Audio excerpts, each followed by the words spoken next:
Bien, y le contábamos de este nuevo pic de contagio de COVID-19 que se registró este viernes. El reporte del MinSal confirmó 7.626 casos nuevos, la cifra más alta desde que se inició la pandemia en nuestro país. Para hablar de esto vamos a tomar contacto con Jaime Labarca. Él es infectólogo y jefe del Departamento de Enfermedades Infecciosas de Adultos de la Universidad Católica. ¿Cómo está, doctor? Muy buenas tardes ya.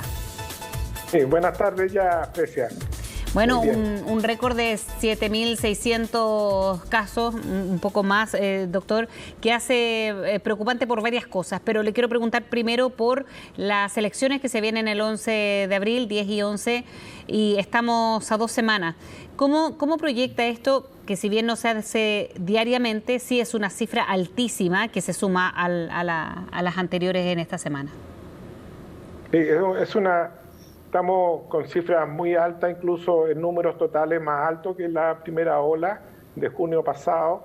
Pero también tenemos récord, si bien récord en cifras, tenemos récord en testeo también. Nunca habíamos llegado a tener 78.000 test en un día. Entonces, esas dos cosas van un poco juntas también.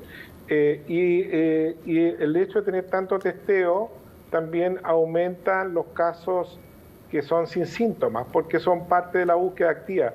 Entonces, la lectura tiene que ser contando, por ejemplo, de que en este momento tenemos 1.800 casos que son asintomáticos. De los 7.600 hay 1.800. O sea, los casos sintomáticos, esos asintomáticos en general aminoran un poco esta cifra de alguna manera, porque ellos no tienen síntomas, transmiten menos y no van a hacer carga para el sistema de salud. Pero sí nos preocupa que los otros 5.000 es una cifra muy alta y por supuesto eso es lo que nos tiene muy complicado.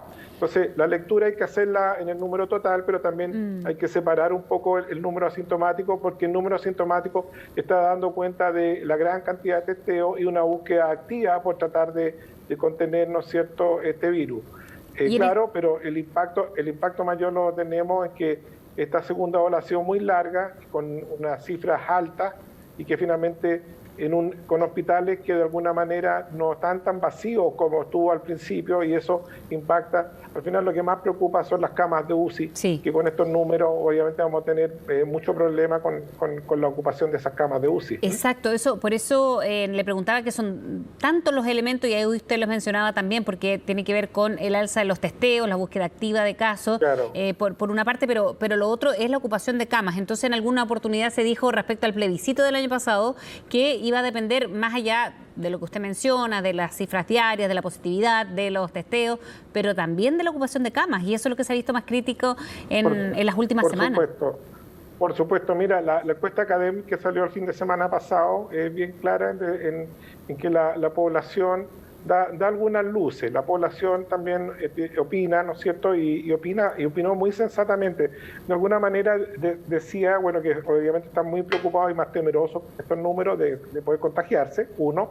Dos, decía que estarían de acuerdo, más de un 60% estaría de acuerdo con medidas más restrictivas. Bueno, y durante la semana hemos visto medidas más restrictivas. Y también más de un 60% dice que si las condiciones epidemiológicas sanitarias no son las suficientes como para garantizar la salud de la población en las próximas elecciones, se pudieran postergar. O sea, la comunidad parece que no estaría como está priorizando, y la gente bien sabiamente está priorizando el tema de salud por las actividades, por supuesto, y por alguna participación ciudadana, porque al final del día igual se puede hacer un poco después si que las condiciones son mejores. La verdad es que yo tengo la idea que son decisiones súper difíciles para las autoridades, todas estas decisiones que tienen que tomar todos los días. No quisiera yo estar en el puesto de ellos, porque eso es súper complejo, pero de alguna manera yo creo que ellos han estado esperando un poco a ver qué ocurre, están como todos nosotros, incluso los que estamos un poco más metidos en el tema, estamos esperando a ver si vemos luces de que esto se da, ¿te fijas?, en orden de mantener algunos proyectos ciudadanos o bajarlos si es que la situación no lo es. Yo creo que hay que ser flexible en esto y hay que estar adaptando la medida según las circunstancias. Sí, ahora como infectólogo me imagino que tiene por lo menos luces, ¿no?, de las nuevas cepas, porque una de las cosas que preocupa es que quizás eso está influyendo entre otras cosas. ¿Sería necesario, cree usted, tomar medidas así tan duras como cerrar el aeropuerto, pero para que no pase lo que pasó el año pasado en cuanto a que entraron casos también positivos por haber estado en otros países y ahora hay nuevas cepas y se van incluyendo además estos nuevos elementos, doctor? Sí, claro, las nuevas cepas nos preocupan porque de alguna manera, al menos la variante inglesa y brasilera, no está demostrado que ocasione más gravedad, sino son más transmisibles. En ese sentido, claro, y si son más transmisibles, pueden amplificar el problema. La verdad es que las autoridades tienen una búsqueda bastante activa en todos las personas que llegan de fuera del país, y se han endurecido las medidas, se toman PCR en el aeropuerto. La gente de Brasil ahora tiene que irse a unos hoteles que son como residencias sanitarias, pero no con pacientes enfermos, sino para las personas que vienen de Brasil y que si tienen PCR positivo, gente con síntomas, se tiene que ir directamente a una residencia sanitaria, ya nadie se puede ir para la casa. En ese sentido, bueno, hay una serie, las cuarentenas se tienen que cumplir sí o sí, los PCR. Entonces, estas decisiones se han ido cambiando, endureciendo en el tiempo, pero la verdad es que yo creo que nadie por conciencia debiera viajar si no necesita viajar por algo urgente, o sea, alguien que vino por un motivo acá y tiene que volver porque trabaja fuera del país, o alguien que tuvo que viajar y tiene que volver, ¿no es cierto? Entonces son los motivos urgentes los que debieran motivarnos a viajar y no por turismo. No es la época para hacer turismo, sobre todo con la capacidad que tenemos de poder contagiarnos. Yo vi mucha gente que se contagió en Miami, se contagió en otros lugares, ¿no es cierto? Entonces no debiera ser. Yo creo que hay que tomar un poquito de conciencia en ese sentido y por esta posibilidad de traer esta cepa. Hasta el momento las personas, el Instituto de Salud Pública ha hecho una muy buena labor estudiando a todos estos pacientes que vienen llegando con PCR positivo, ha detectado la cepa, ¿no es cierto?, inglesa, ha detectado la cepa brasilera, ¿no es cierto?, en una cantidad de 65 o algo así, con 40 de la cepa brasilera, más todas estas medidas.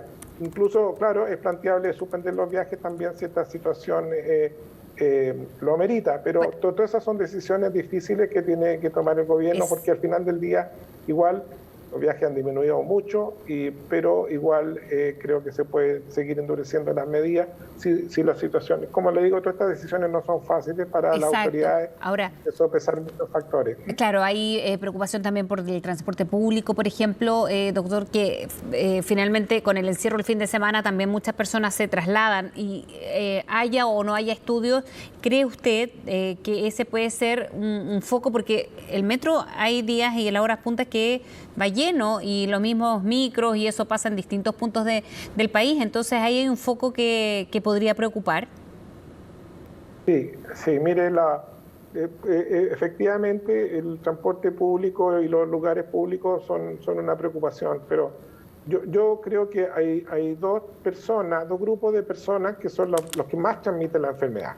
Y después lo voy a relacionar con las actividades sociales. Los dos grupos que yo creo que más transmiten la enfermedad no son los asintomáticos, esos sí transmiten, pueden mantener la enfermedad, ni los que tienen muchos síntomas muy fuertes al principio. Los que transmiten más la enfermedad son los presintomáticos, aquellos que están sanos hoy, pero caen enfermos al día siguiente. Y los otros que también transmiten mucha enfermedad son los casos leves. Ese que amanece resfriado, un poco dolor de cabeza, voy a trabajar igual me siento un poquito decaído, o pienso estoy resfriado, pero ¿cómo voy a perder el asado con mis amigos? Esa persona que están dando vuelta con síntomas leves varios días, dejan un montón de contagiados. Esa persona que se siente bien y que el día siguiente se hace un PCR porque se sintió mal y le salió positivo, también dejan un montón de contagiados. ¿Y eso con qué se relaciona más? Principalmente con las actividades sociales, porque en todas las otras actividades en la calle nos cuidamos bastante, en las actividades laborales también, pero donde tú has visto, y yo creo que todos hemos sido testigos, hay una actividad social, todos llegan con mascarilla, a los 5 minutos, cuando sale el primer trago o sale la primera cosa para comer, todos se sacan la mascarilla y de ahí nunca más se volvieron a poner la mascarilla. Eso es lo que vemos con mucha frecuencia. Y después del evento social, viene el que avisa que está con fiebre y que le van a tomar un PCR. Ajá. Y ahí ya la solución, la situación no tiene reversa. Entonces, las reuniones sociales, a mi juicio, son las más importantes en términos de transmitir el virus en el contexto de estos dos grupos de personas. Entonces, y luego, claro, las aglomeraciones pueden transmitir virus. Por eso las elecciones, a su parecer, doctor, ¿se harían sí o no? Usted como infectólogo, como especialista. Yo creo que cada vez se ve más difícil en el contexto de los números que estamos viviendo esta semana, pero yo creo que hay que dejar a las autoridades que tomen las decisiones en conciencia, pensando en el bien de la salud de la población. Y por lo tanto yo creo que hay que acatar las decisiones que ellos tomen, porque en esta situación tenemos que estar todos alineados de alguna manera, o podemos opinar y podemos también criticar y sugerir, pero la verdad es que hay que alinearse. O sea, cuando te dicen cuarentena el fin de semana, hay que hacerlo. Cuando nos dicen que va a mostrar toda la comuna cuarentena, hay que hacerlo y tratar de colaborar, porque es tarea de todos. Sí. Así como tenemos que colaborar en prevenir, también tenemos que colaborar en la vacunación.